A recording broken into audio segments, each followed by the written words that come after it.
Hola, buenos días, Antonio y Damaris. Me da mucho gusto que estén aquí. Tengo entendido que ya les dieron un pequeño descanso, ¿no? Entonces, para empezar. Antonio, no sé si les comentas a tus compañeros sobre el trabajo que se hizo en clases de que me lo mandaran,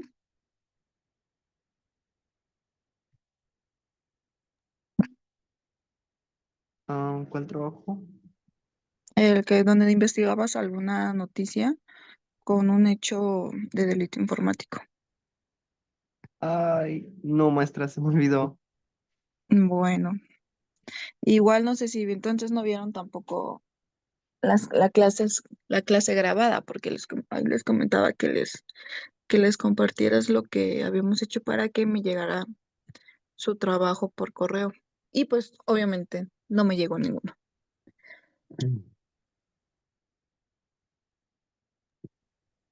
Bueno, Damaris, gracias Antonio. Damaris, ¿cómo estás? Ya mejor, mis gracias. Ay, qué bueno, Damaris. Oye, que quede pendiente de todos modos porque ya nomás nos quedan dos clases, que sería esta y la próxima, para que me mandes, por correo electrónico. Ya es como se te facilite más a ti, si en Word, PDF o inclusive a mano y me manda las fotos. Eh, Investigar en internet alguna noticia que esté relacionada con los delitos informáticos, los delitos que estuvimos viendo a través de estas clases. Ok, la semana pasada terminamos de verlos, entonces sería cuestión de investigar en internet el origen, bueno, el precedente, el origen y de cómo se resolvió o en su caso si todavía sigue abierto. Por delito informático me refiero aquí en México. Por ejemplo, no sé, algún acceso ilícito a usos de tecnologías de información, que se pueden conocer también como algunos que van a ser spam o phishing, ¿ok? Sí me di a entender, Damaris, igual si les pueden comentar a sus compañeros, ya que nada más sería ya la última clase, la próxima, y ya no vamos a tener oportunidad de verlos. Por favor. Ok, maestra. Sí es investigar, en internet que están relacionados con los delitos cibernéticos, ¿verdad? Sí, alguna noticia que esté Ok, relacionada con, con algún delito cibernético o informático. ok, Sí, gracias. sí, desde su precedente, su desenvolvimiento de cómo se resolvió o en su dado caso si todavía sigue este pues vigente, ¿no? La investigación. Bien, el día de hoy, invité a un experto en temas de, de responsabilidad penal en materia de informática. Y bueno, le comenté que la clase empezaba a 10:40 aproximadamente. Este modo va a ser más que nada un tipo cátedra por parte de esta persona. Nos esperamos 5 minutitos más en lo que ingresa. Ustedes, compañeros, o estos 5 minutitos los podemos aprovechar por si tienen alguna duda de los trabajos que se han entregado, para que van a contar precisamente en su calificación. Y también para que no se les olvide que al término de cada unidad se les hace una pequeña evaluación. En este caso va a consistir así. Si no alcanzamos en nuestra clase realizar la evaluación, la vamos a realizar para la próxima clase, ¿ok? Para que pongan mucha atención. Sí, maestra. Ok, maestra. Gracias, Amber. Gracias, Antonio. Entonces, si no tienen alguna duda, en 5 minutitos nos vemos.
Bien, chicos, ¿están por ahí, Damaris y Antonio? Sí, maestro, aquí estoy. Bien, ya se conectó el licenciado José Luis Carrera. Déjenme platicarles un poquito de él. Bueno, bienvenido, maestro, muchas gracias. Hola, Eric, muy buenas tardes. Buenos días, más bien. Buenos días. Bien, les comento, el maestro José Luis Carrera, de su larga experiencia, más que nada, fueron del 2017 al 2022, fue auxiliar de sala en el Poder Judicial de la Ciudad de México, con sede en el Reclusorio Sur, siendo su principal actividad el apoyo en el desarrollo de las diligencias de corte oral y la asistencia en los jueces para su debida intervención en las mismas. Su expertise lo ha llevado a tener más de 8 años de experiencia en el sistema procesal penal acusatorio y la intervención en las audiencias de control, etapa intermedia y de juicio oral. Y actualmente, desde el 2022 hasta la fecha, se desarrolla como agente del Ministerio Público de la Federación, pues en la Fiscalía General de la República, pero su enfoque en materia de combate a la corrupción. Pues muchas gracias, maestro, por regalarnos unos minutos de su tiempo y compartir sus conocimientos con los alumnos de licenciatura en Derecho. Les comentaba que su participación va a ser con enfoque y de su expertise en la responsabilidad penal en materia de informática. Y pues no le quito más el tiempo, le cedo el micrófono. Y muchas gracias, maestro. Muchas gracias, licenciada Iris. Buenos días a todos. Como bien ya lo ha referido la licenciada Iris, soy agente del Ministerio Público de la Federación, en las cuales dentro de mi desarrollo profesional he tenido pues diversos cargos. Asimismo, he trabajado directamente con jueces de control y hoy en día me desempeño en esta impartición de justicia en la Fiscalía Especializada en Materia de Combate a la Corrupción. Por lo que hace al tema que me dice la licenciada Iris en apoyo a esta plática que vamos a tener, eh, tenemos que observar por lo que hace a los delitos informáticos. Yo con pláticas con la licenciada Iris le comentaba que son un poco complicados ese tipo de delitos porque pues hay que también establecer cómo se dan o cómo nacen a la luz de un hecho con apariencia de delito. Ya por lo que me comenta la licenciada Iris, ustedes ya saben, bueno, van un poco avanzados en los que deben de verificar qué es un hecho con apariencia de delito. Se da un delito en la vida. Entonces, debemos de observar, por lo que hace al temario que establece como medio el delito informático o como objeto del delito. Son dos cuestiones diversas que debemos de establecer en un primer momento si es como medio o es como objeto el delito informático.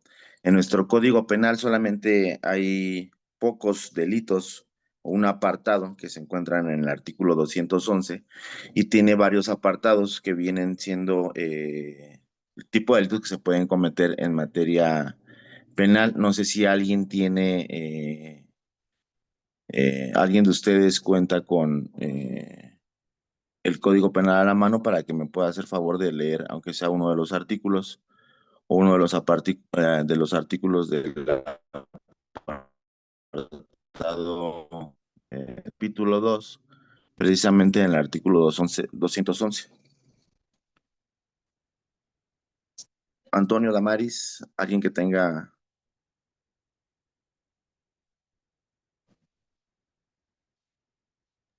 Ya se los pasé por el chat, chicos.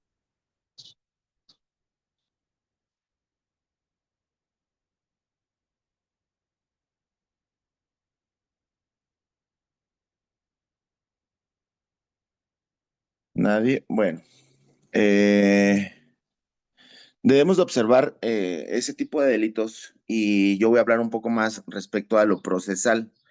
No sé si ustedes ya tienen conocimiento de cómo se desarrolla procesalmente una audiencia, cómo se realiza la formulación de imputación y cómo se va llevando todo el desarrollo dentro de una audiencia o cuál es el proceso. Para eso me voy a retratar un poquito al efecto de manifestarles o hacer el conocimiento cómo nace el proceso o cuáles son las diferencias entre un proceso y un procedimiento que establece el propio Código Nacional de Procedimientos Penales. Debemos de observar el artículo 211 del Código Nacional de Procedimientos Penales, en las cuales se establece, o más bien manifiesta, cuáles son las diferencias entre un proceso y un procedimiento. Se dice que cuando estamos en presencia de un procedimiento es cuando nosotros como ministerios públicos tenemos la noticia de que en el mundo fáctico ocurrió un hecho y que ese hecho tiene apariencia de delito, lo que llaman la noticia criminal. Para esto, en una investigación prematura, una investigación inicial, lo que le llamamos nosotros, se establece que dentro de esa investigación inicial iniciamos con la noticia criminal, hacemos nuestros actos de investigación. Dentro de los actos de investigación verificamos, recabamos datos de prueba que nosotros podamos establecer que, como ya he hecho referencia, en el mundo fáctico ocurrió un hecho con apariencia de delito. Para esto, nosotros tenemos que recabar datos de prueba con las cuales nosotros sustentemos que existe ese hecho con apariencia de delito. Por lo cual, en un primer momento le llamamos procedimiento porque hasta que no vayamos con un juez de control y informulemos, imputación directamente a una persona, estamos en presencia de un procedimiento. Es bien importante señalar esto porque todos tenemos, más bien todos hablan de proceso y procedimiento, pero no saben cuál es la diferencia entre un proceso y un procedimiento. El artículo 211 del Código Nacional de Procedimientos Penales establece cuándo nace a la luz un procedimiento y cuándo nace el proceso. Establece que en su fracción segunda del artículo 211 el proceso nace cuando se le formula la imputación o se le hace del conocimiento a una persona que se sigue una investigación en su contra y que esa investigación tiene hechos con apariencia de delito. Es cuando nace directamente el proceso. Una vez que se vincula, pues ya nace el proceso y ya es ante un órgano jurisdiccional que va a verificar o que va a dar la autorización de que se siga investigando dicha investigación. También, no sé si ustedes llevan un poco más avanzados, cuáles son las etapas dentro del proceso penal que nos rige en el sistema penal acusatorio. Sabemos como fase inicial, que comprende una investigación inicial y una investigación complementaria. La investigación complementaria establece una vez que es vinculado a proceso, en términos del artículo 316, 317 del Código Nacional de Procedimientos Penales, es cuando nace el proceso y cuando ya un juez de control nos da la autorización a nosotros como ministerios públicos que sigamos investigando la información a efecto de sustentar en una acusación todo nuestro caudal probatorio. También se debe establecer que una vez que ya tenemos o pasamos esa fase de que se vincula a proceso, se da una investigación complementaria, para lo cual el artículo 321 del Código Nacional de Procedimientos Penales establece cuál es ese plazo de investigación complementaria, establece cuáles son los supuestos y las temporalidades que establece dicho artículo 321, que va desde 2 meses hasta 6 meses de investigación complementaria, dependiendo del delito y la penalidad que tenga el delito, ¿no? Por lo regular, todos los delitos que por lo menos un servidor tiene conocimiento tienen la penalidad mayor, por lo cual el plazo de cierre de investigación puede ser hasta de 6 meses. Una vez cerrado ese plazo de cierre de investigación complementaria, nosotros como ministerios públicos tenemos la obligación de informar ese cierre de la investigación complementaria en la cual nosotros tajantemente ya no podemos recabar más datos de prueba justamente hasta donde se cierra. En caso de que sean los 6 meses, ya hay criterios al respecto de que ya no puede ser, más bien no puede ampliarse ese plazo de cierre de investigación complementaria, por lo que hace a las personas que están siendo vinculadas a proceso, los imputados, hay criterios también al respecto que sí pueden concederles esa ampliación o esa reapertura de la investigación que establece el artículo 333 del Código Nacional de Procedimientos Penales, en las cuales se establece que la reapertura de la investigación va a versar respectivamente de los datos o investigaciones que el imputado o la víctima le solicitó al agente del Ministerio Público recabar y que estos no fueron recabados dentro de la investigación complementaria, por lo cual ante la verificación o ante la autorización del juez de control, establece que se puede reaperturar la investigación complementaria, única y exclusivamente para los datos que hicieron falta por recabar dentro de esa investigación. Una vez que si se llegase a reaperturar la investigación complementaria, va a versar solamente respecto de esos datos que no fueron recabados, eh, que no fueron recabados en la investigación complementaria. Una vez que ya fueron recabados, se cierra la investigación complementaria y en las cuales nosotros, como agentes ministerios públicos, tenemos la obligación de acusar. Y esa es la segunda fase que establece nuestro sistema penal acusatorio, que es la segunda fase. La fase escrita y la fase oral, a lo que nosotros lo llamamos la fase intermedia.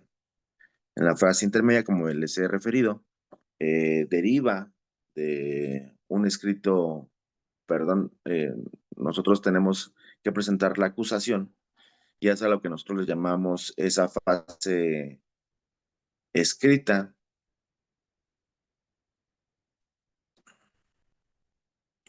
Esa fase escrita en la cual nosotros la hacemos del conocimiento, cuál es el hecho, materia de vinculación a proceso, cuáles son los datos de prueba que tenemos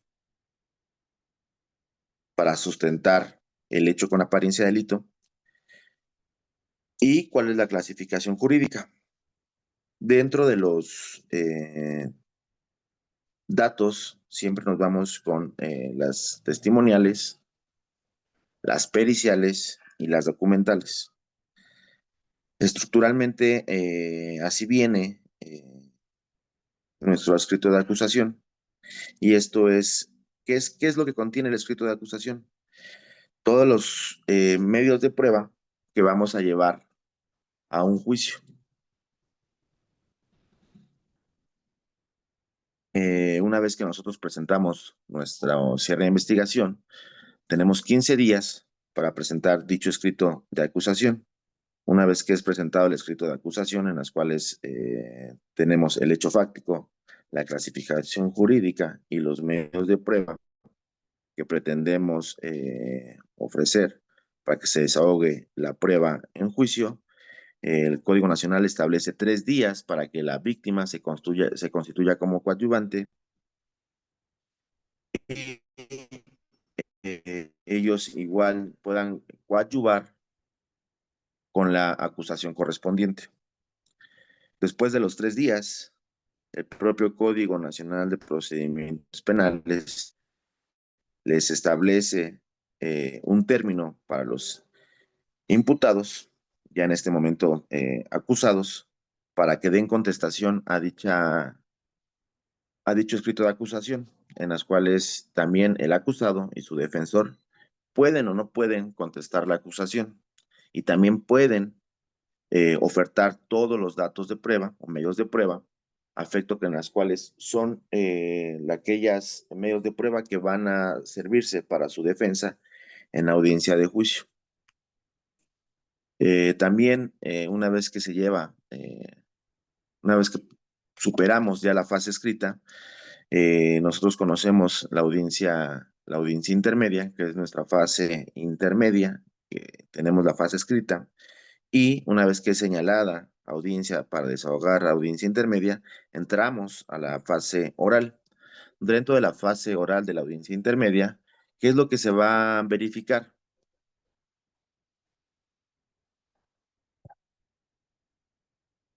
Un segundo, bro.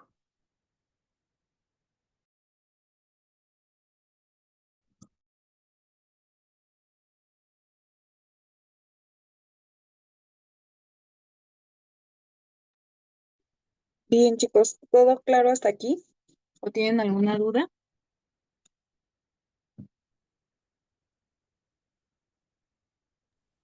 Creo que no, maestra. Gracias.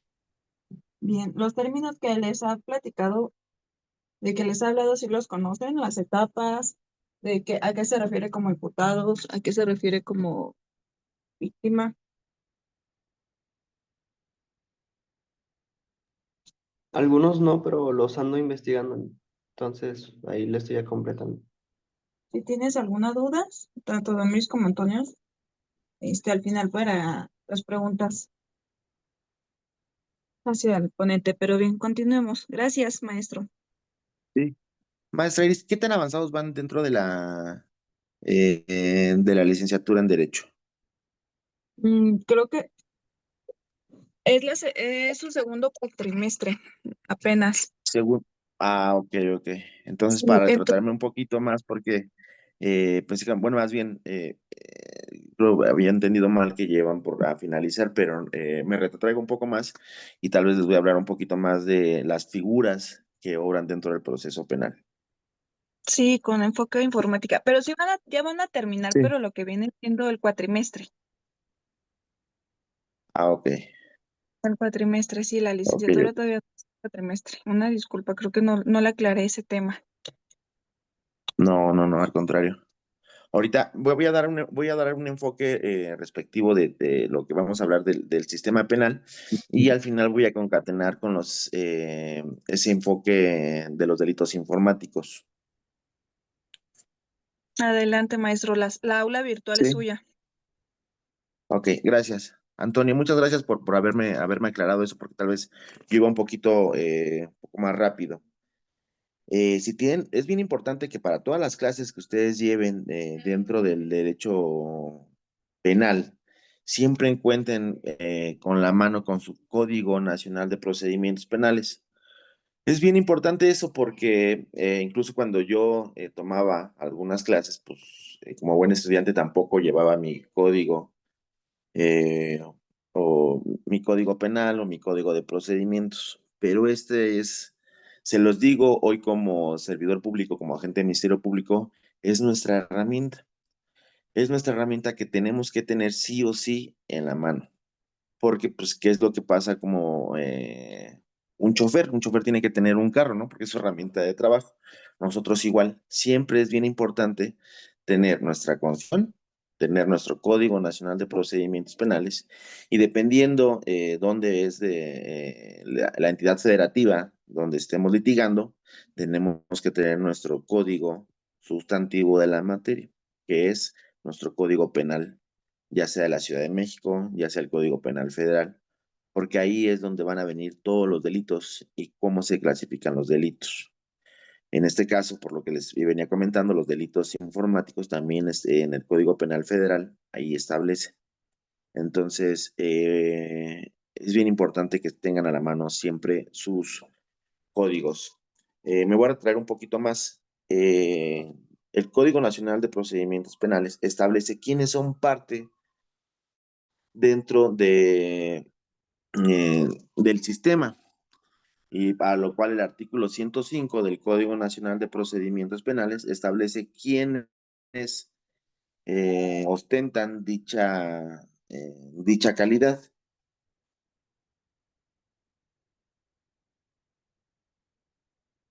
Como primer punto, debemos de establecer quién es investigado, quién es imputado, quién es acusado y quién es sentenciado. Esto es porque dentro de la vida y el desarrollo de un proceso penal van a escuchar dichos términos. ¿En qué momento se le llama investigado? Tenemos que a la persona que se le está haciendo investigado por un hecho con apariencia de delito y que todavía no se le formula imputación, se le conoce como persona investigada. Yo en mis carpetas de investigación, cuando mando a citar a una persona, afectó a hacer el conocimiento que hay una investigación en su contra, siempre les señalo como investigado. ¿Por qué investigado? Porque todavía formalmente yo no le he formulado una imputación. Una vez que ya con un juez de control se formule la imputación, a mi consideración se le llama imputado. Dentro de una segunda fase, que es en la fase intermedia, una vez que ya se formule la acusación correspondiente, que es lo que estábamos hablando hace unos momentos, se le llamará acusado, porque ya el Ministerio Público formuló la acusación correspondiente y a mi consideración creo que sí es importante señalarlo en cada etapa procesal para saber, para dar la certeza jurídica ante cuál es la etapa que se encuentra la persona que está siendo investigada o está siendo imputada o acusada o sentenciada. Le llamaremos acusado a la persona una vez que se lleve la audiencia intermedia, incluso hasta que se desahogue en un juicio oral, seguirá siendo acusado, acusado, acusado.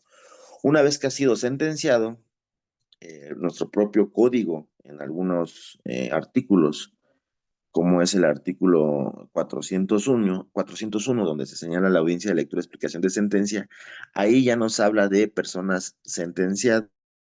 Entonces, la persona que está siendo investigado se le puede conocer como investigado, imputado, acusado o sentenciado, dependiendo de la etapa procesal donde nos encontremos.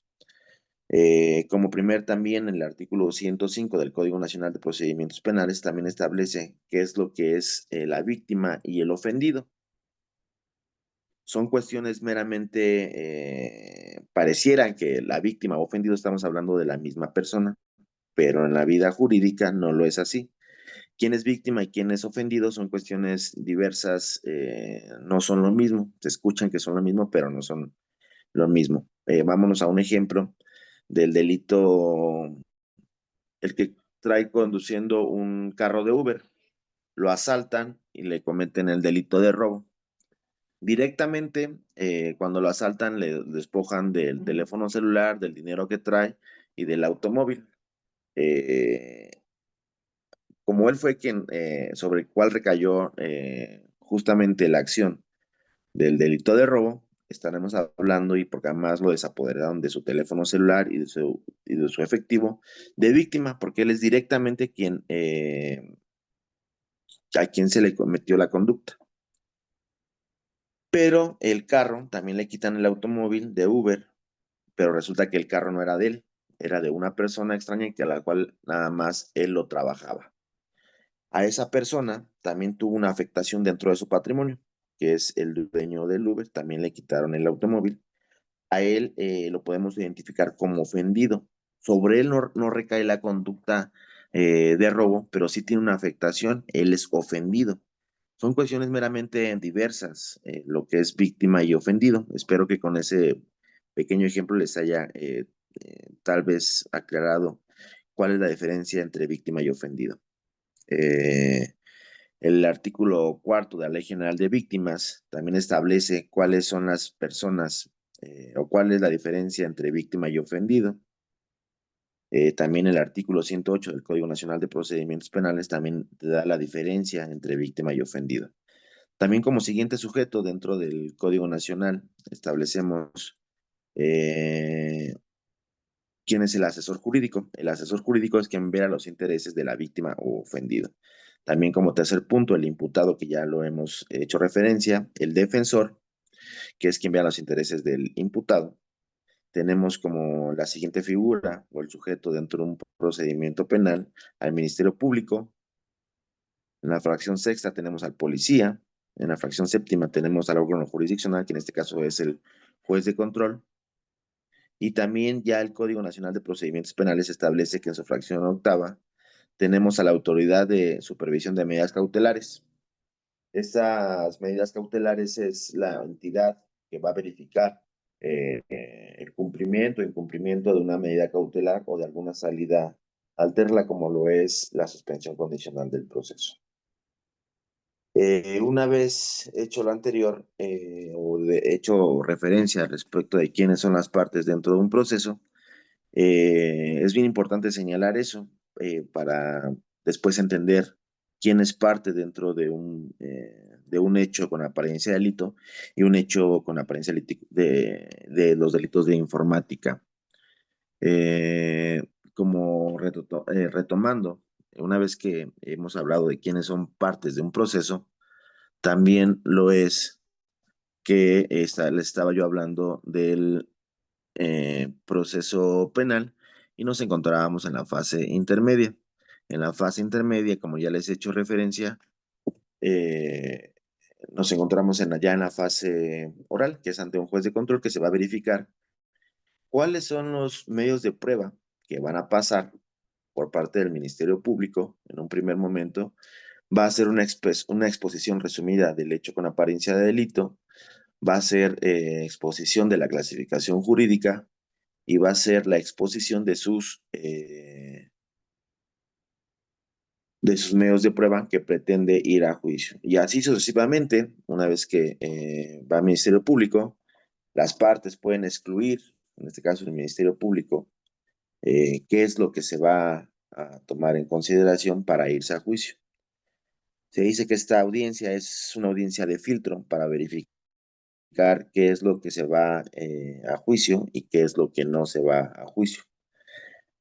A grandes rasgos, eso es lo que se verifica en la audiencia intermedia. Una vez que se lleva ya todo el desahogo de la audiencia intermedia, en las cuales todas las partes exponen lo que quieren o no quieren irse a juicio, se emite lo que se llama un auto de apertura a juicio oral y es con lo que concluye nuestra fase intermedia y da inicio con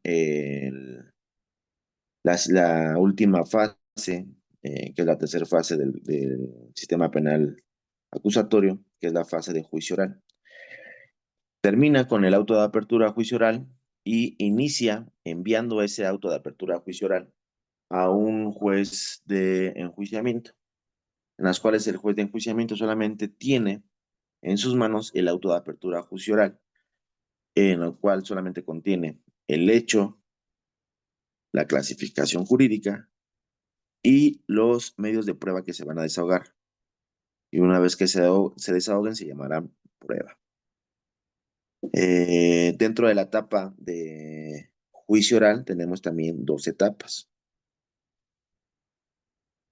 Una es la audiencia de debate, que se va a vertir en la audiencia de debate, se va a desahogar todas las pruebas que las partes vayan a exponer y la prueba se va a desahogar ante el juez de control. Dicha prueba se desahoga en la audiencia de juicio oral, en las cuales las partes hacen los ejercicios correspondientes para que se desahogue concretamente la prueba.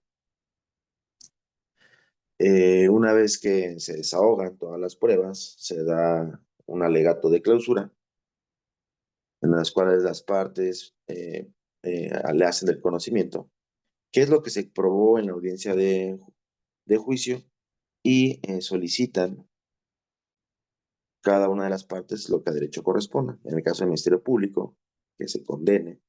En el caso de la víctima, de igual manera. Y por lo que hace al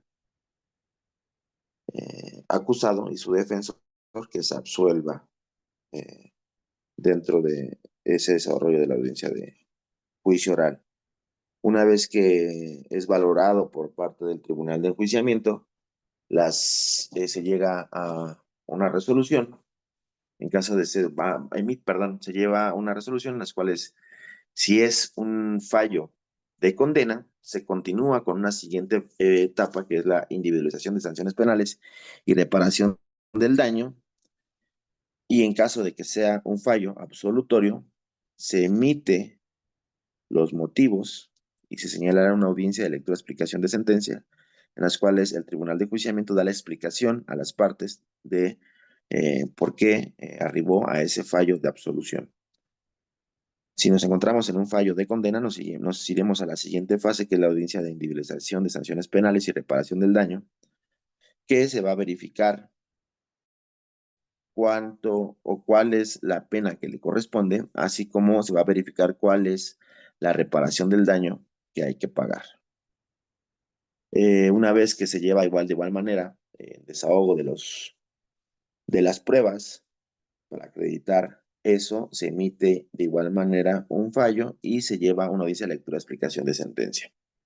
A grandes rasgos, esto es lo que marca el proceso penal dentro de nuestro sistema. Se los hablo tal vez un poco más, se los he dicho un poco rápido, y un poco de manera apresurada, porque hay que, una vez que ya tengamos conocimiento de todo esto, ahora sí podemos hablar respecto de los tipo penal informático, el enfoque informático que le tenemos que dar.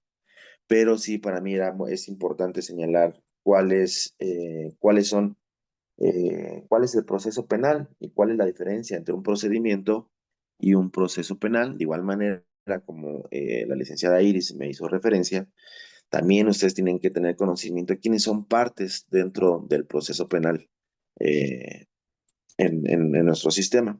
Deben de identificar quién es investigado, deben de identificar la etapa que se encuentra cada uno cuando le llamemos a la persona que se le está investigando.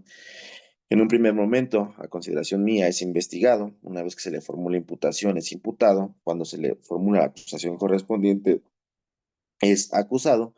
Y cuando ya ha sido sentenciado, sentenciado. Por eso sí es bien importante cuando ustedes se identifiquen y escuchen cada uno de los nombres que se les da a una persona que está siendo investigada, debemos de identificar bien para saber la etapa en que nos encontramos. Si nos hablan de investigado, pues obvio vamos a estar que se encuentra todavía en una investigación y que no se ha formulado imputación. Si escuchamos imputado es porque ya inició el proceso,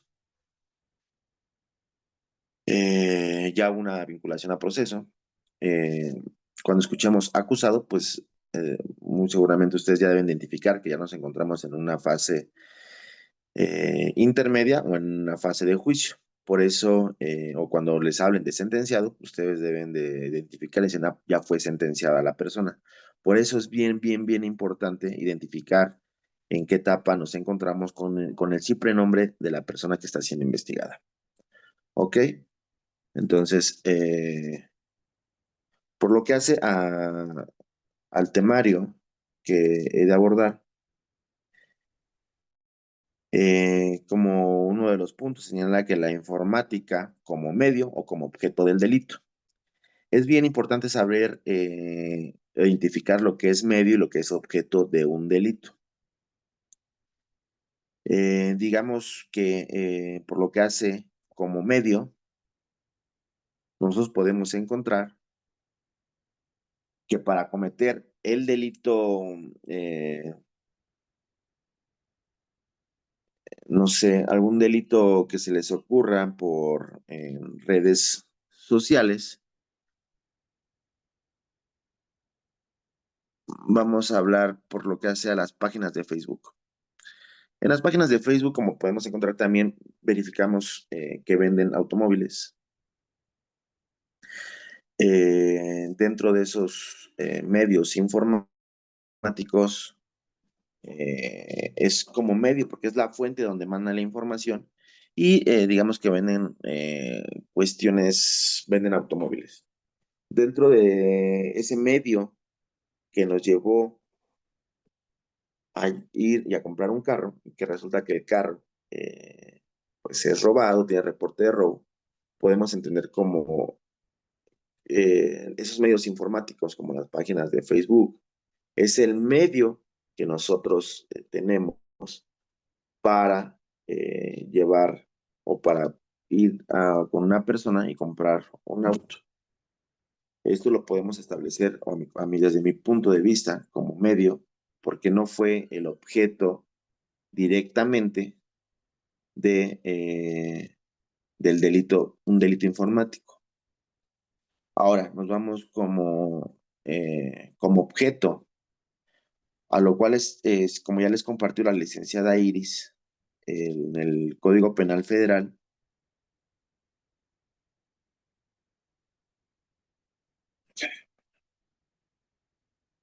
En el Código Penal Federal hay solamente un apartado que es en el artículo 211 que nos habla de delitos informáticos. Eh, ¿Cómo se dan esos delitos informáticos en el Código Penal Federal o en la vida real?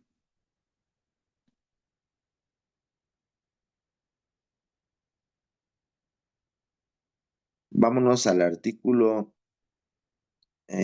211 bis 3.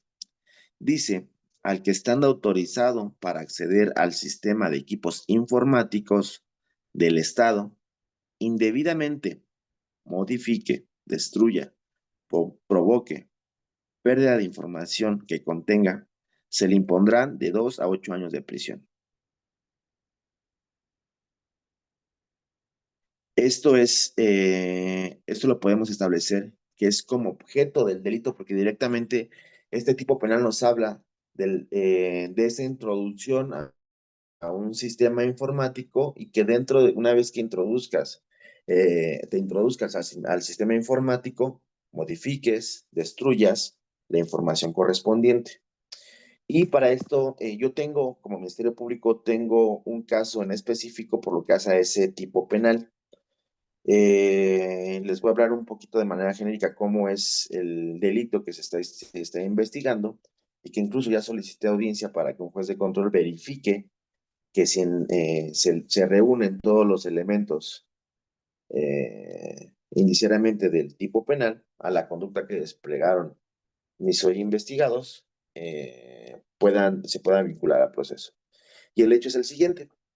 Resulta que estas personas trabajaban en el Instituto Mexicano de Seguro Social, en el IMSS, y eh, ellos tienen una cuenta, como todos los servidores públicos tenemos cuentas que solamente nos dan específicamente nuestro usuario para entrar a un sistema.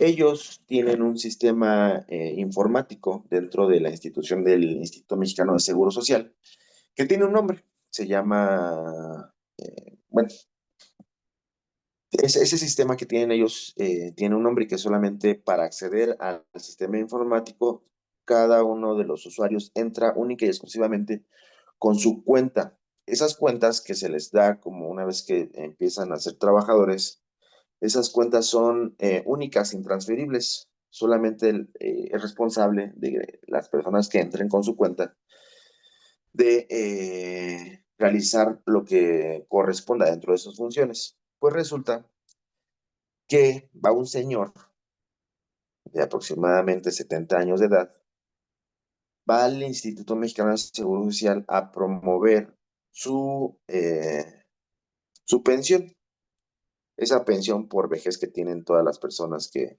han sido trabajadoras durante cierto tiempo.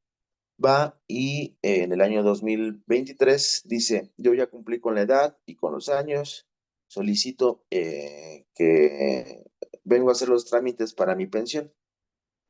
Pues, ¿cuál va siendo la sorpresa? Que cuando va a su clínica de adscripción le dicen, no le podemos dar ya una pensión porque usted ya se le otorgó una pensión por viudez. Y dice, yo, ¿cómo me van a otorgar una pensión por viudez o cómo se otorga una pensión, perdón, por viudez si yo sigo estando vivo? Y pues esa fue la respuesta que le dieron en el IMSS. Pues resulta que otra persona va y presenta documentos y dice, yo soy viuda del señor Pedro, quien murió en el año 2022 y vengo a promover esa pensión. Pues presenta los documentos falsos, como es un acta de defunción a nombre de la persona que había ido a promover su pensión, del señor Pedro, presenta un acta de matrimonio y presenta los estados de cuenta, CURP, INE y todos los documentos que le solicitaban. Para lo cual, en un primer momento, en la ventanilla única del IMSS, tienen un sistema informático. Y en ese sistema informático establece cuáles son los requisitos para darle trámite a esa pensión por viudez. Pues resulta que la persona entra al sistema, hace la modificación y le dice, supuestamente aquí están los papeles de que la persona murió, y esta persona nunca identifica, nunca, que es dentro de sus obligaciones verificar la documentación que está siendo presentada, nunca lo hace y modifica, da de alta esa pensión por viudez, validando todos los documentos y le da un visto bueno en un primer momento. le da ese visto bueno de manera informático, porque el IMSS tiene ese sistema informático para hacer la modificación de las pensiones. Entonces, desde ahí ya se advierte un fraude, perdón, pues sí, también un fraude, y se advierte esa modificación en el sistema porque resulta que también pedían diversos requisitos y esta persona en el sistema les dio como visto bueno y palomitas a todo el sistema para que pudiera enviárselo a una segunda fase dentro del sistema que le dominan ellos SISTRAP, dentro del IMSS, para que se continúe con el proceso. Hasta ahí la primera conducta por parte de la servidora del IMSS entró a su sistema con su cuenta única, no validó la documentación que era falsa y continuó con el proceso. Y eso se queda registrado en el sistema informático. Lo valida y lo manda a una siguiente fase, que es donde entra el otro de mis investigados y él continúa con el proceso. Pues resulta que una vez que continúa con el proceso, él supuestamente también valida, verifica y dentro del sistema que tiene el IMSS hace una modificación a la pensión y le da el visto bueno y hace todas las modificaciones a través del sistema para que esa supuesta viuda del trabajador se le otorgue ya la pensión. Y emite una resolución de pensión que el propio sistema y que única y exclusivamente el sistema, denominado SISTRAP, dentro del IMSS, da esa resolución. Y esa introducción al sistema informático, a mi punto de vista, sí reúne los requisitos que establece el propio Código Penal, en las cuales tenemos que es un sistema, tenemos que los trabajadores tienen una cuenta única y también tenemos que ellos entraron con sus cuentas, modificaron la pensión sin validar que la persona pues ni siquiera estaba muerta y otorgan una pensión por viudez a una señora que presentó algunos documentos diciendo que su esposo había muerto. Como datos de prueba e investigaciones que realicé una pericial en materia de informática para que me explicara y me dijera cómo es el desarrollo del sistema informático. Y ya me dijo que el sistema informático es por parte del Instituto Mexicano, que es de donde se verifican las pensiones y se pueden modificar para que salga una resolución, pero solamente esto es de manera informática. Tienen que entrar a un sistema, tienen que hacer la modificación, tienen que subir los documentos y tienen que validarlos, para lo cual mis investigados todo lo hicieron de manera ficticio. No hubo como tales documentación que anexaran al sistema. Hicieron algunos movimientos informáticos para dar de baja al señor y para dar de alta a la supuesta viuda. Al entrar a ese sistema se advierte una violación al propio sistema, pero lo que ellos a su consideración no advirtieron es que las cuentas son únicas y que solamente las personas que tienen que el propio sistema informático registra quién hace los movimientos. Y en el sistema, una vez que se realizó esa pericial en materia de informática, vota en el sistema que esas modificaciones se realizaron en la computadora que estaba, o el IP que estaba en tal clínica, y que ese IP informático también obedece a las cuentas de mis hoy investigados. Y ellos firman, cuando les otorgan esas contraseñas, firman que son responsables de solamente tener acceso al sistema con las cuentas.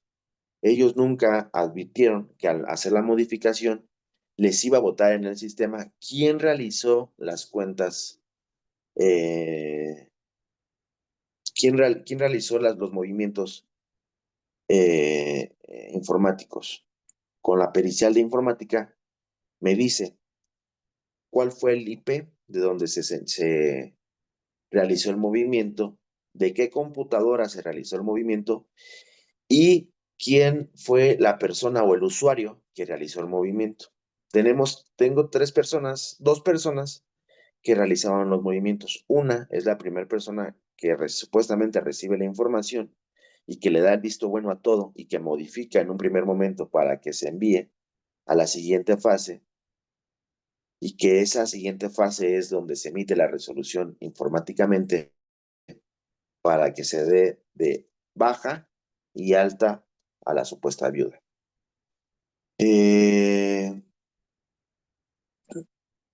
Con el dictamen en materia de informática se advierte todo eso.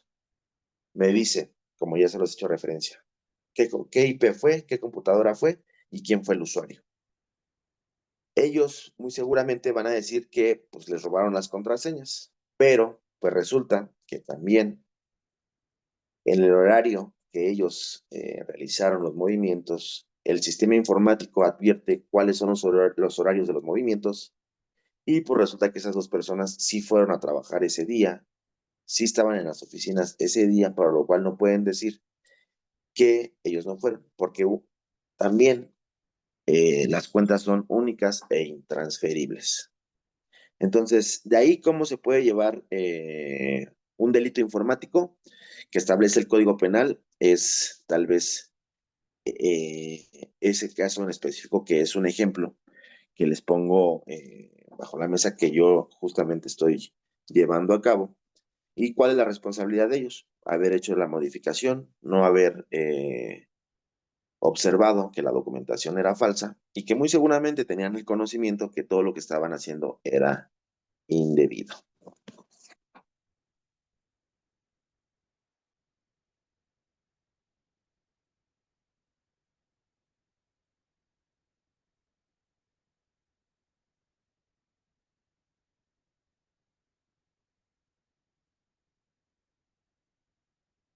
¿Cuál es la penalidad que establece ese artículo por haber cometido ese delito que si se llega a vincular a proceso? Va de 2 a 8 años de prisión. ¿Cuál es la afectación que le realizaron al IMSS y a la persona que pues le quitaron esa pensión? Y que sí es algo preocupante porque es un trabajador de 70 años que aproximadamente trabajó durante 35 años para obtener su pensión, para obtener un retiro. Y resulta que pues él cuando llega le dicen, pues ya no tienes ninguna pensión porque ya en el sistema apareces que ya se te pagó y se le había pagado la cantidad aproximadamente de 700,000 pesos y que incluso él en su Afore tenía aportaciones que iban más de 1 millón de pesos. También ellos acuden al banco con esa resolución que se emitió a través del sistema informático y le dicen, se presenta la supuesta viuda y dice, yo soy la viuda de Pedro, a lo cual Pedro falleció en el año 2022 y vengo a reclamar el Afore también. Pues resulta que el banco, una vez que tiene ese documento oficial que emite ese sistema informático del IMSS, con esa resolución y con mayor documentación que le piden a la supuesta viuda, emiten también una resolución donde también le dan lo de los fondos de su Afore a la supuesta viuda y pues al señor que trabajó durante 35 años, donde hizo sus aportaciones, pues lo dejan pues sin un solo peso. Y a la fecha que el IMSS todavía no le puede resolver de pues, esas mensualidades que le corresponden por ser pensionado, pues porque hay una resolución de viudez. Entonces, como ese tipo de casos se da ese delito de materia o delito informático como eh, justamente en el IMSS se da pues ese delito, ¿no? Y hasta dónde lleva esa afectación, que no nada más afectó al propio instituto, al IMSS, que no nada más se modificó una pensión a través de un sistema, que fue violentado, que fue violado el sistema para hacer modificaciones estratégicamente para que se le otorgara la pensión a una persona, sino que también tiene una afectación al propio trabajador, que es, para mi punto de vista sí es preocupante, porque pues lo dejan pues en la nada, ¿no? Y a lo que él me dice, yo trabajé tanto tiempo, hoy en día ya no tengo trabajo, me salí del trabajo porque ya tenía mis años para concluir ese tiempo que me solicita la Ley Federal de Trabajo para yo poderme pensionar y pues a la fecha no tengo trabajo, no tengo dinero, no me han dado respuesta al IMSS y pues sí tiene una afectación directamente ese, ese delito informático. ¿Hasta dónde llega esos delitos informáticos? ¿Hasta dónde llega la afectación?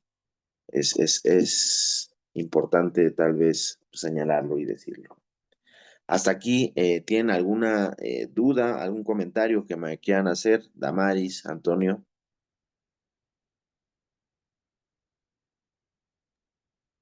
No, maestro, todo bien, gracias. ¿sí? ¿Alguna duda? ¿Te quedó claro más o menos cómo se investiga este delito informático como objeto del delito? Ahí es el claro ejemplo de cómo fue como medio y cómo fue como objeto también el delito. Eh,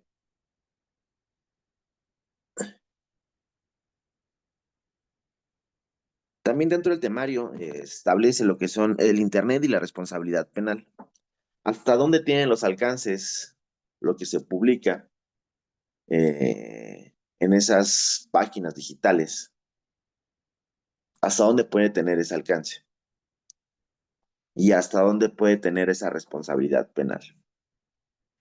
En el mundo que nos encontramos hoy en día, pues todo lo manejamos ya informáticamente. A mi consideración, ya estamos más que rebasados, yo creo que por la tecnología, porque ya todo lo hace la tecnología. Y tal vez yo soy uno de esos que se resiste un poco a la tecnología. Eh, Tal vez comprar cosas en línea porque pues tengo el conocimiento de todos los delitos que se pueden llegar a cometer. Eh, yo he sido víctima en algún momento de pasar mi tarjeta. Paso mi tarjeta y pues hacen un cargo por 1,000 pesos y ya. Lo hice en una entidad diversa aquí a la Ciudad de México. Y pues resulta que cuando llego aquí a la Ciudad de México, después de 3 días, pues me empiezan a caer cargos que se estaban realizando en la misma entidad donde yo me encontraba. Entonces, cargos por 2,000, otro de 3,000 y otro de 4,000 pesos. Para mí pues me preocupo porque veo, me empiezan a llegar notificaciones donde pues la tarjeta la tenía yo. ¿Cómo estaban haciendo cargos si la tarjeta estaba conmigo? Pues yo creo que mi tarjeta fue clonada en cuestión de segundos, porque solamente yo me acuerdo haber utilizado la tarjeta en la cual le ingresé a la terminal, tecleé nuestro NIP de autorización y se hizo el cargo. Es lo único que yo utilicé la tarjeta. Informáticamente, ¿cómo lo realizaron? Pues es ahí las preguntas que tal vez me puedo llegar a realizar y hasta dónde tiene ese alcance esos delitos que se cometen eh, informáticos, ¿no? Hasta dónde derivan o de qué conlleva todos esos delitos. Una nace con el delito tal vez digital o el delito informático que clona la tarjeta digitalmente y después va siempre emparejado de diverso delito. ¿Qué estaban haciendo? Pues estaban cometiendo, pues a mi consideración, un robo por mi dinero que yo tenía en la tarjeta. Y fue un tema con el banco entre, pues yo no lo realicé, yo no estoy allá, pero al final de cuentas, pues yo no, yo no realicé los cargos, no los reconocí, después de cierto tiempo me regresaron mi dinero. Pero, ¿qué es lo que le cometieron al banco? Pues directamente un detrimento patrimonial, un robo, por lo que hace a ese dinero, pues ya es dinero digital, ¿no? O ese dinero que tenemos dentro del banco. Es lo que conlleva, hasta dónde puede tener la responsabilidad los delitos informáticos. Es un poco complejo establecerlo porque siempre va emparejado de diversos delitos. Y lo digo, nace con un delito informático y siempre lleva o fraude o lleva el delito de robo o algún delito patrimonial. Entonces, es bien importante saber o identificar dónde nace el delito informático y qué es lo que conlleva ese delito, hacia dónde va encaminado. Porque siempre nace, ese delito informático nace como antecesor de los delitos que se van a cometer. En el caso del IMSS, ¿dónde nació el delito? En la modificación al sistema, en la alteración al sistema para que se diera una resolución. ¿Y en qué conllevó? Que a la persona que pretendía jubilarse, pues le robaron, uno, su pensión, y dos, su afore, que eran aportaciones que realizó durante toda pues, su vida, su jornada laboral. Acá eso fue lo que conllevó los delitos meramente informáticos. Siempre van emparejados, a consideración mía, de diversos delitos. Eso es más que claro y evidente.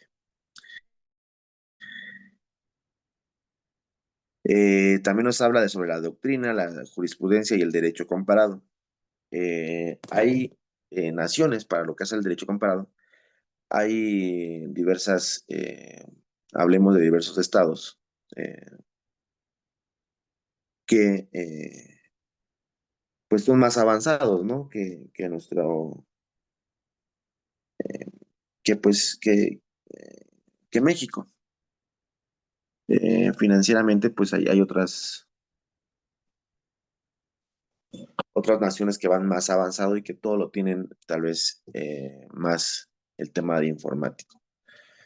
El robo de información también es un delito, como en Estados Unidos. Ellos sí tienen muy marcado lo que establecen los delitos en materia de informática. El robo de información, las bases de datos, todo eso allá lo tienen tipificado en delitos.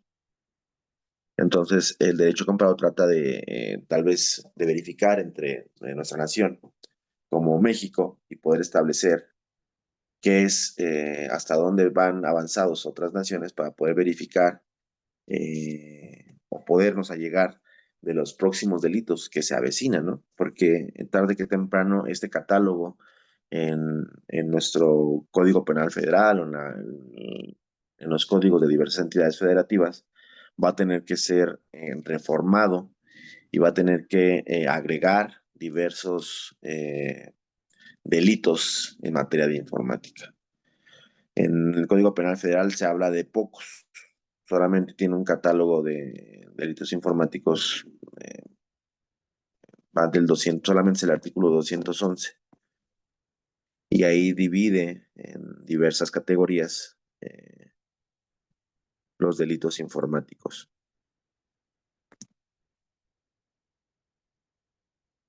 Por lo cual, a mi consideración, en algún tiempo va a tener que agregarse nuevos delitos en materia de delitos informáticos. Sí o sí se tienen que realizar esa ampliación de delitos que se pueden llegar a cometer, porque es bien complicado poder encuadrar un tipo penal o una conducta a un tipo penal. Entonces, si de por sí el encuadrar hechos cotidianos como el delito de robo, que es algo de lo más simple, hay veces que por algún elemento que no se llega a dar, pues tal vez ya no se comete el delito, ya no se puede tipificar ese delito de robo. Entonces, el tipo penal de robo pues establece eh, la descripción que la podemos hablar cualquier persona, que podemos identificar lo que es el robo, ¿no? A palabras coloquiales. Y aún así es complicado tal vez poder encuadrar la conducta al delito de robo, que establece que el que sin ánimo, el con ánimo de dominio, o sea, puede de una cosa buena, de una cosa mueble ajena, sin consentimiento de quien legalmente pueda otorgarlo. A grandes rasgos creo que esa es la descripción del tipo penal del delito de robo, que se apodere de algo, de una cosa mueble ajena, sin el consentimiento de quien legalmente pueda otorgarlo. Esa es la descripción del delito de robo y creo que eso lo podemos nosotros entender. Entonces, si nos vamos a un delito informático, pues va a ser muy, muy complicado eh, poder entender los tecnicismos, las terminologías que podría establecer dichos delitos. Entonces, tarde que temprano se va a tener que reformar o agregar nuevos delitos y tal vez que sean con palabras que podamos entender, identificar cuáles son los elementos que puede establecer el tipo penal.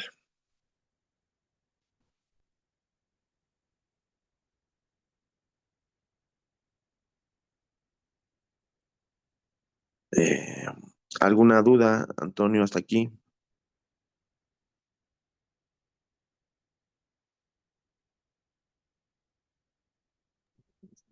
Creo que no, maestro. Gracias. ¿No?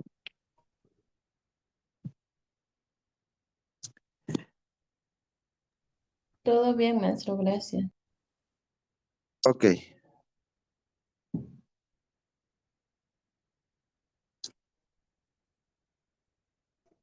Respecto de los virus informáticos, si se puede considerar un delito o no un delito, a mi consideración creo que sí, porque tienen una afectación a un sistema y esa afectación a un sistema pues deriva de muchas cosas. Digamos que por decir que a nuestro sistema financiero, a nuestra bolsa de valores mexicano, se le introduzca un virus. Sabrán cuál es la cantidad o lo que no se dejara de generar o todas las especulaciones que se realizaran en tan solo una hora. Ese tipo de virus tiene que ser tipificado, sí. Identificarlo también. Entonces, creo que por lo que hace el Código Penal Federal, no lo trae, pero no sé si alguna legislación venga, pero de que tiene responsabilidad el realizar virus, porque al final de cuentas, esos virus siempre, quien realiza esas conductas siempre es para generar un beneficio, ya sea para robar información, porque es lo que contienen, ¿no? los virus. Sí.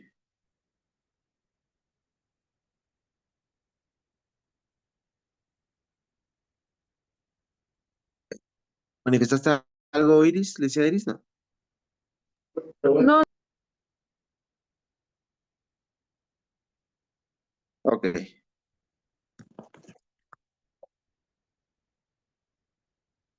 Entonces, siempre tienen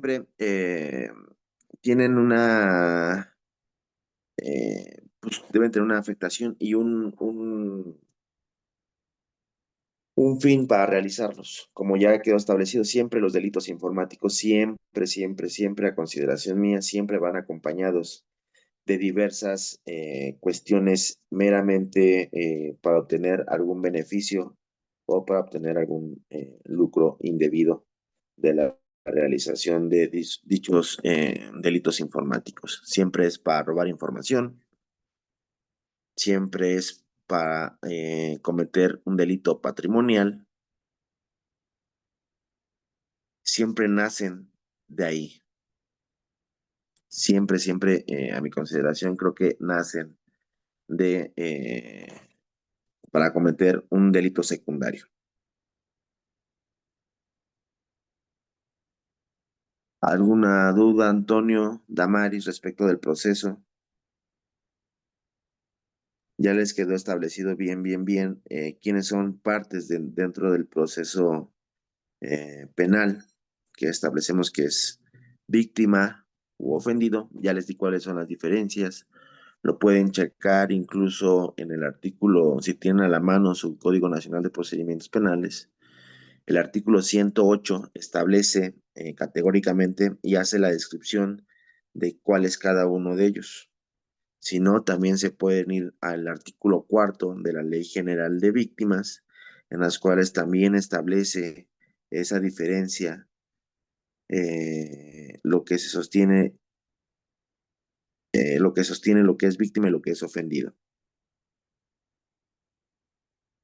Les va a dar lectura al artículo 108 del Código Nacional de Procedimientos Penales.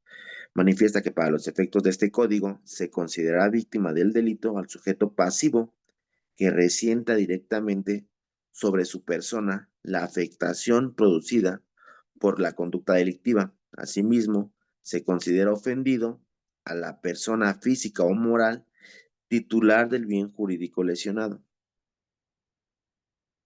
El claro ejemplo es el delito de robo, ¿no? Que, ¿sobre quién recayó la conducta? Sobre el chofer. ¿Quién era el dueño del taxi? Pues otra persona que es el ofendido. En este caso, en el caso en específico que les dije, del ejemplo que les digo, más bien, o del caso que estoy yo investigando, ¿quién es víctima y quién es ofendido? El IMSS hubo una vulneración a su sistema informático. Él es ofendido. Ahora, ¿a quién le afectó directamente el que le cobraran su dinero? Al señor Pedro. El señor Pedro tiene esa doble calidad, víctima y ofendido. El IMSS es una institución, es un ente público eh, sobre el ente jurídico público. No recayó la conducta como tal, por eso es ofendido. ¿Sí logran ver esa diferencia entre víctima y ofendido, Antonio Damaris? Sí, maestro, creo que sí. Entonces, como tal, serían como, bueno, creo que la diferencia se podría decir es que una es como que salió más afectada que otra. No, no te vayas al grado de afectación. A ver, a un ejemplo para ti. ¿Tu papá te ha regalado un teléfono celular? Ajá, Digamos que tu papá compró el teléfono y le costó 20,000 pesos. Él tiene la factura. De él es el dueño, ¿no? Digamos que no te lo regaló. Digamos que te lo dio y te dijo, ¿sabes qué, hijo? Toma el teléfono celular. Te lo voy a dar para que lo ocupes, un iPhone. Le costó 20,000 pesos. Tú vas caminando por la calle y te roban el iPhone. Te ponen un arma blanca, te dicen, dame el dinero y el teléfono. Y tú se los das. Eh, ¿quién recibió la conducta, Pedro? ¿Tú o tu papá?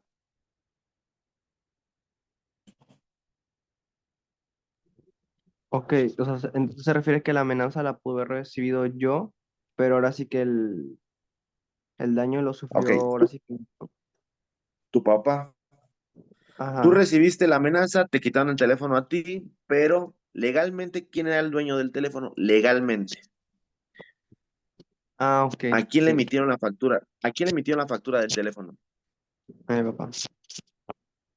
A tu papá. Entonces tu papá viene siendo el ofendido porque a él era el dueño legalmente del teléfono, porque la factura viene a su nombre. ¿Sí me explico más o menos? Sí, creo que sí. Sí, es la diferencia entre víctima y ofendido. Tú recibiste la conducta, a ti te robaron el teléfono, pero el teléfono legalmente, la factura, se la emitieron a tu papá. Él es ofendido.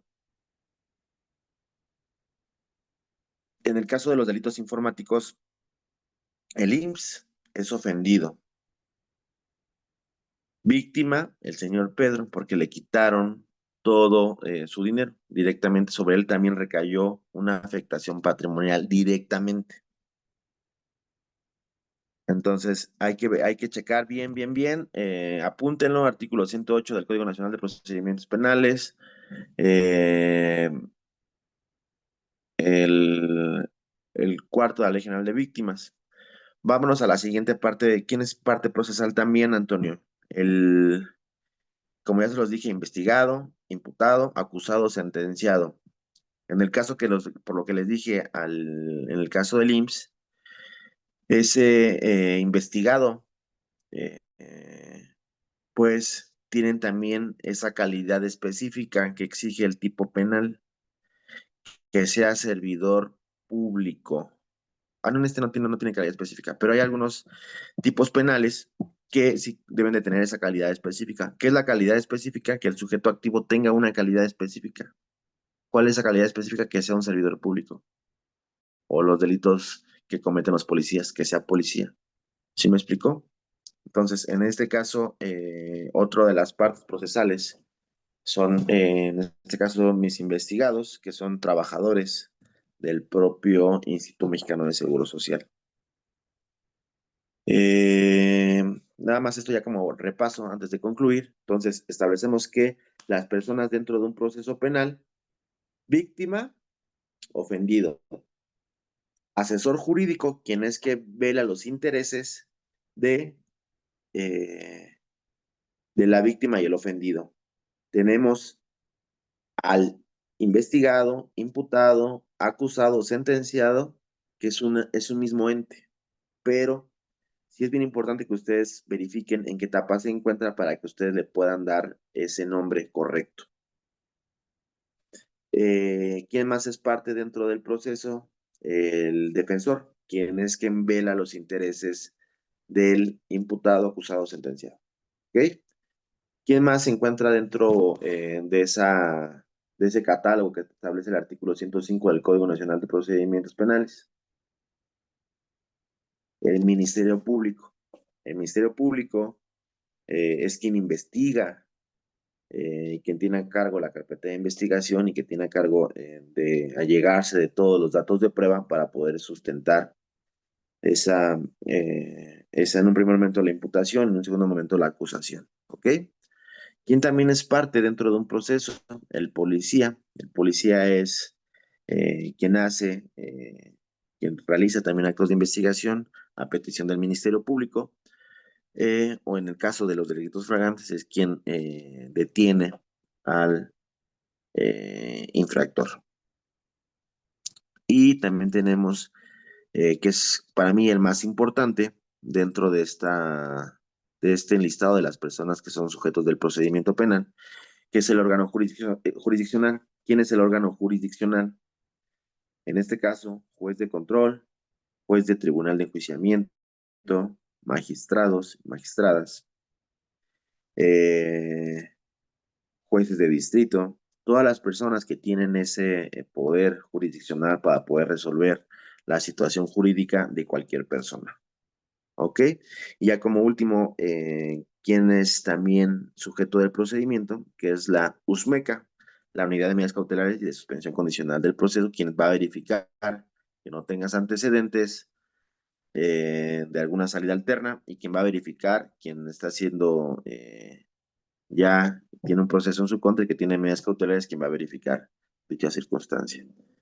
Esas son las partes de un proceso y como ya he señalado que el proceso penal tiene tres fases o tres etapas, que comprende la etapa inicial, la etapa complementaria, que es la investigación una vez que se vincula a proceso y que el juez da esa autorización para que se continúe con una investigación complementaria.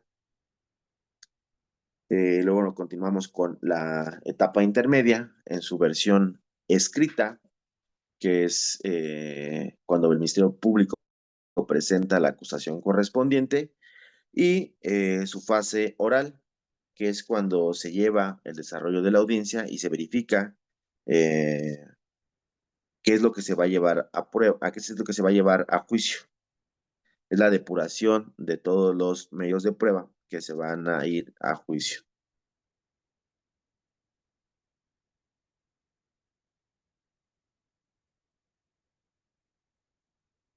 Se tiene que, en la acusación, pues, y al igual que el juicio, se tiene que tener la teoría fáctica, que es el hecho, la teoría jurídica, que es la clasificación jurídica, dónde está contemplado, en qué artículos está contemplado la conducta de la persona que está siendo acusada, cuáles son específicamente los delitos de su conducta, el tipo penal, también su modo de intervención y todo lo que se tiene que verificar en la clasificación jurídica de nuestra teoría jurídica. Y por último, nuestra teoría probatoria, que es la teoría probatoria, son todos los medios de prueba que se pretenden llevar a juicio, como son las testimoniales, las periciales y las documentales.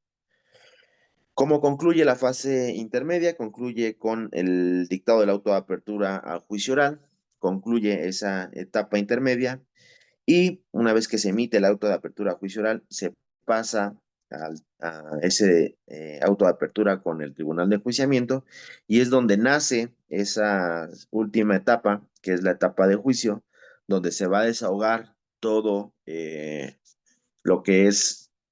se va a desahogar todas las pruebas, las testimoniales, las periciales y las documentales.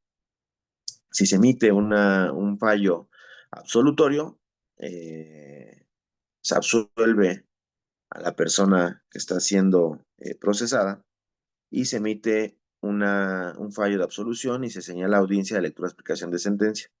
Si se emite un fallo condenatorio, se seguiría la siguiente fase de la etapa de juicio oral, que sería la audiencia de individualización de sanciones penales y reparación del daño, donde se va a verificar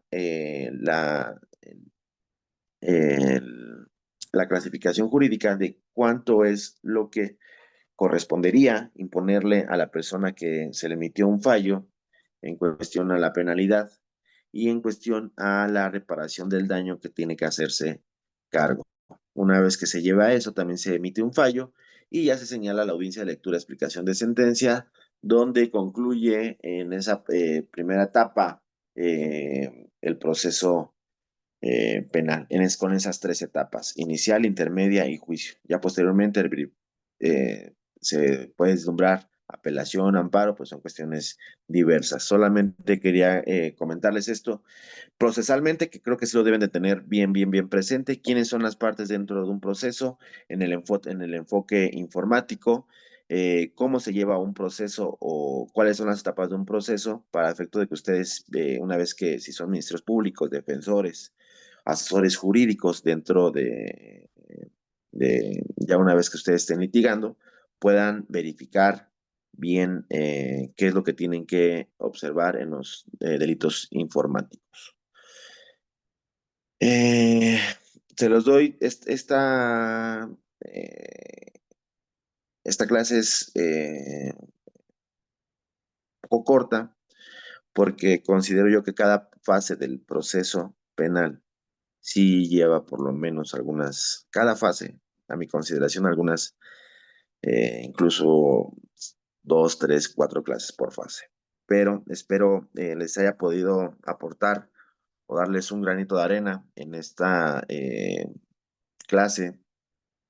Sé que es algo muy prematuro, no saben si se van a dedicar al derecho penal, pero a mi consideración es una materia muy bonita y que tiene mucha rama y mucha fuente de trabajo.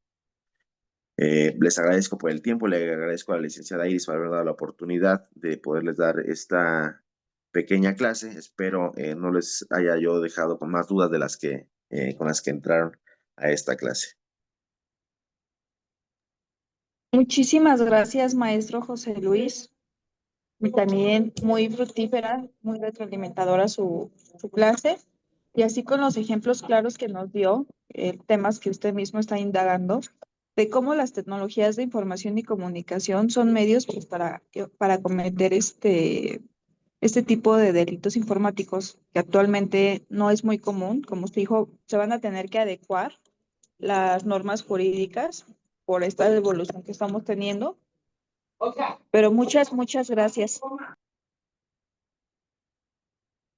No, gracias a usted, licenciada, por haberme invitado a participar y por haberles tal vez expresado un poquito de o de mis funciones que realizo como Ministerio Público y pues un poquito de lo que tal vez la vida me ha dado. Pues mil gracias, maestro. Esperemos volverlo a tener invitado en otra clase. Y bueno, chicos, Damaris y Antonio, se nos terminó el tiempo, pero recuerden que la próxima clase les voy a preguntar, va a ser un pequeño examen sobre lo que nos compartió el maestro José Luis, para que lo tengan en cuenta y si es necesario volver a visualizar la clase. Y de nuevo, mil gracias, maestro José Luis. ¿Da No, de qué gracias a algo ti que por tengan haberme... que comunicar? No, solamente que pues para Antonio y Damaris que continúen con sus estudios, que al final de cuentas se sabe que a lo mejor una carrera no es el éxito, pero sí les comparto que sí abre más puertas de las que si no tienen una carrera se nos pueden cerrar. Sería todo. Muchas gracias. ¿De qué, Gracias. Damaris? Cuídate, Antonio. Gracias, maestro. Hasta luego. Hasta luego.